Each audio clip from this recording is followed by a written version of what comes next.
आज हमारा second day. कल हमारी यात्रा कंप्लीट हो गई थी। आज दोपहर के बजने वाले हैं 2, 3 बजने वाले हैं 3। और आज हम शिव खोड़ी के लिए थर्ड डे है आज, और आज हम शिव खोड़ी के लिए निकलेंगे। तो अभी कुछ इस तरह से फिर से अगेन रूम को कितना भी संगवाने की कोशिश कर रहे हैं, नहीं, पर हमारा फैल ही रहा है बहुत ज़्यादा सामान। सोच रही जब लास्ट डे जाएंगे ना तभी अच्छे से पैकिंग करेंगे। तो चलो सैंडी फिर निकलते हैं। और सैंडी कल बहुत ज़्यादा थक गया था, फीवर हो गया था उसको। सैंडी को हमने ट्रॉली में भी बिठाया यात्रा के टाइम। जो उसकी चढ़ाई होती है वो तो कर ली थी, उतरती बार इसकी हालत ख़राब हो गई थी, रोने लगा था पहले ही कि मैं और नहीं चल सकता। सिया ने बहुत विद फुल ऑफ स्टेमिना कल सिया ने बहुत अच्छी की है। जैसे बच्चों की कैटेगरी में आते हैं, लेकिन जो चढ़ाई है बहुत अच्छी की थी। अच्छा चलो चलो, हमसे कह रही थी जल्दी तैयार हो जाओ, हमारा एकदम से प्लान बनाए शिव खोड़ी का, क्योंकि हमारे पास आज का डे भी है। हम कल यहाँ से चेकआउट करेंगे। हाँ, क्योंकि हमें ये था हमारी यात्रा तो कंप्लीट हो गई थी, तो हमें लगा कि अब हम क्या करेंगे। होटल में रहने आए, खर्चा करके होटल में रहने आए सैंडी। नहीं हो रहा, चलो। उसका कोई फ़ोन नंबर लिया था क्या कैब वाले का? कार्ड देख लो, इधर से निकलेंगे शायद ना। अभी रुक जाओ, हम देख लेते हैं। ये बनाते होंगे। हाँ, ये चलो चलो चलो चलो। हाँ आप लोग चलो, मैं आ रही हूँ। अच्छा, बैक साइड है। अच्छा चलो चलो चलो, हम लेट हो रहे हैं सैंडी, चलो। अगर हम ऐसे लेट होते थे तो फिर सुबह पहुँचेंगे। Hello friends, welcome to my channel. कैसे हैं आप सभी लोग? एंड फ्रेंड्स, जैसा कि आपको लास्ट व्लॉग से पता चल गया, हमारी वैष्णो देवी जी की यात्रा तो कंप्लीट हो चुकी है।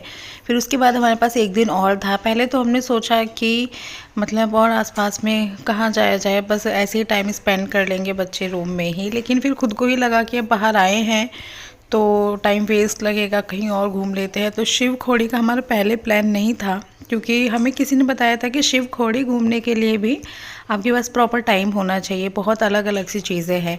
लेकिन फिर जैसे हम सो के उठे थे दोपहर में 12 बजे के करीब, फिर एकदम से लगा कि नहीं, होके आना चाहिए, मतलब आज का दिन वेस्ट हो जाएगा। तो हमने आसपास में पता किया, तो उन्होंने बोला कि जो मेन गुफा वगैरह है तो वो वहाँ पे आप विज़िट कर सकते हैं। और जो चीज़ें हैं जैसे कि कुछ कुछ और है आसपास में, तो वो तो नहीं हो पाएगा। लेकिन हाँ, शिव खोड़ी की जो मेन गुफा है आप वो विज़िट कर सकते हो इतने टाइम में, अगर आपको रात तक वापस आना है।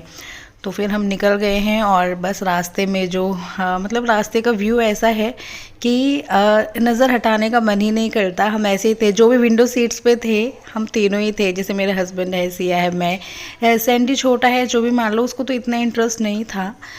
उसको कभी बीच में नींद आ रही थी, कभी कैसे करता। लेकिन हम रास्ते का पूरा व्यू देखते हुए चल रहे थे, जो कि बहुत ही अच्छा लग रहा था। और ऐसे सोच रहे थे कि जो लोग यहाँ पे रहते हैं उनकी लाइफ किस तरह की होगी। हमने देखा कहीं कहीं पहाड़ों पे घर भी बने हुए हैं, कैसे रहते होंगे। और कुछ लोग खेती वेती का काम भी करते हैं, मतलब देखने में सब कुछ इंटरेस्टिंग लग रहा था।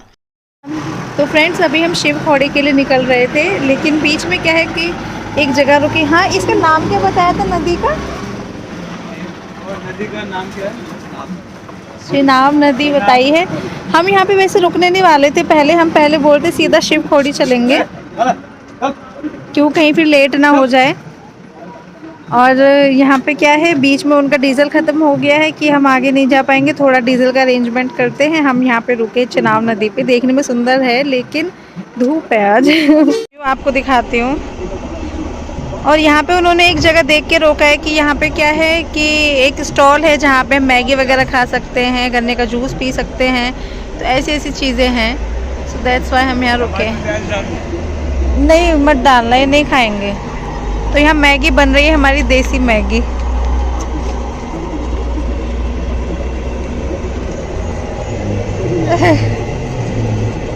हमारी मैगी यहाँ की बहुत टेस्टी है, बहुत टेस्ट। देखा, इसलिए कहते हैं हमेशा ना, ये नहीं सोचना चाहिए कि स्टॉल है क्या है। बहुत अच्छी बनाई है मैगी इन भैया ने, है ना सैंडी? टमाटर प्याज में डाले। हाँ अच्छी है ना सिया? वरना सिया बोल रही थी पता नहीं मुझसे खाई जाएगी नहीं खाई जाएगी, लेकिन बहुत पसंद आ रही है सिया को मैगी। आप सेल करना ठीक है। हाँ टेस्ट आ गया। नहीं बहुत अच्छे वाकई। वैसे भी और हमने अभी बस एक एक मैगी ही खाई थी। हमने सोचा था दोबारा ले लेते हैं क्योंकि बहुत ही टेस्टी थी, वाकई में मज़ा आ गया था। लेकिन इतने में हमारी टैक्सी ड्राइवर आ चुके थे, तो हमने बस सोचा कि जब वापस जाएंगे तब देख लेंगे। लेकिन वापस जाते बार हमें रात हो गई थी और ये हमें नहीं मिले थे यहाँ पर। तो इस तरह से रहा है और हम आगे की तरफ बढ़ चुके हैं। वैष्णो देवी जी से आगे जाने में, शिव खोड़ी जाने में हमें अराउंड 2.5 घंटा लग गया था। और पूरा रास्ता ऐसे ही रहा है जैसे पहाड़ पहाड़ पहाड़ हर जगह, और बीच बीच में। और यहाँ टूरिस्ट बस काफ़ी आ रही थी। वही है जैसे कि सभी घूमने आते हैं, और अभी छुट्टियाँ भी चल रही हैं बच्चों की, तो आई थिंक फैमिलीज़ आ रही होंगी। तो इस तरह का रहा है।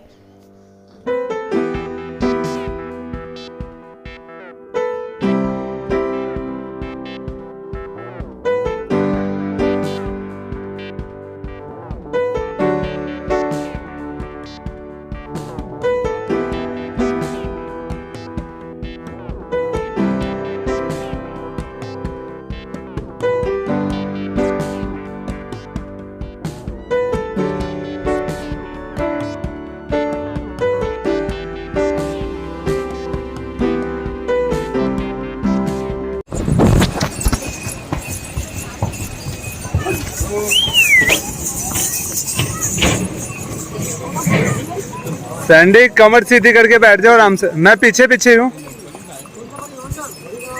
हाँ इसके पीछे ही रखियो आई। सैंडी मजा आ रहा है ना? हंस गया।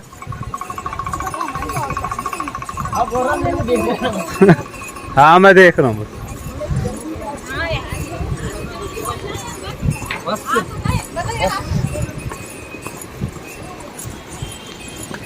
और शिव खोड़ी पहुंचने के बाद हमने यहाँ पे यात्रा की थी घोड़ों से।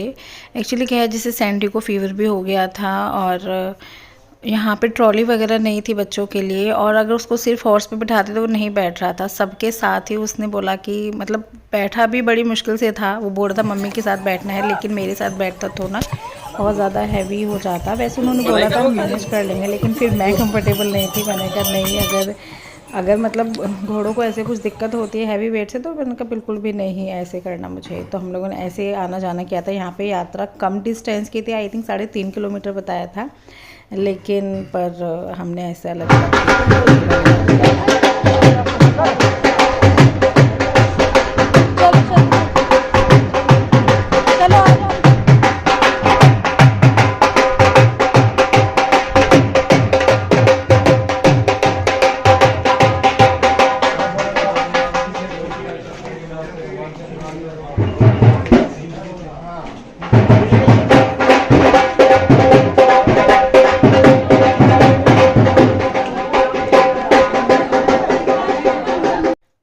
हमने शिव खोड़ी में दर्शन कर लिए थे। बहुत ही अच्छा लगा गुफा के अंदर जाके। पूरा जो शिव परिवार है, सारे जो 33 करोड़ देवी देवता बताए जाते हैं, सभी मतलब व्यू बहुत ही औसम था। जो लोग वैष्णो देवी आते हैं, अगर शिव खोड़ी नहीं आए हैं तो एक बार ज़रूर विज़िट करें, बहुत ही अच्छा लगता है। यानी इनफैक्ट जो हमारा टैक्सी ड्राइवर था उन्होंने हमें बताया था शिव खोड़ी की इम्पोर्टेंस, कि जो लोग 4 धाम की यात्रा नहीं कर सकते हैं, नहीं की हैं, तो वो लोग शिव खोड़ी ज़रूर विज़िट करें, उसके बराबर ही हो जाता है। तो ऐसा कुछ मान्यता है। और उसके बाद हम लोग वापस आ गए हैं अपने, और फिर नाइट स्टे करके हमें नेक्स्ट डे मॉर्निंग में निकलना था। नेक्स्ट डे मॉर्निंग में हमारी 10:30 की फ़्लाइट थी, फिर हमें उससे जाना था।